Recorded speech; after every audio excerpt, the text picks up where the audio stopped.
ரோஜா apple என்ற பெயரை கேட்டால் ஆச்சரியமாக இருக்கிறதல்லவா? வெளிநாடுகளில் பெரும்பாலானோர் சாப்பிட்டு வரும் இந்த பழம் பற்றி நமக்குத்தான் இத்தனை நாட்கள் தெரியாமல் போய்விட்டது. சொல்கிறேன் கேளுங்கள்.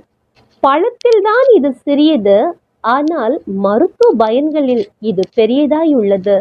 ஒவ்வொரு பழத்திலும் நம் உடல் ஆரோக்கியத்தை பாதுகாக்கக்கூடிய எண்ணற்ற வைட்டமின்கள், ஊட்டச்சத்துக்கள் மறைந்து காணப்படுகின்றனவாம்.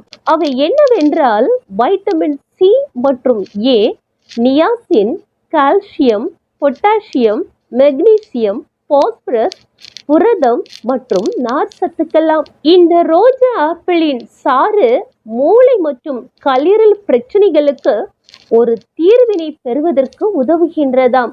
ரோஜா ஆப்பிளின் பூக்கள் காய்ச்சலை விரட்ட துணை புரிகிறதாம்.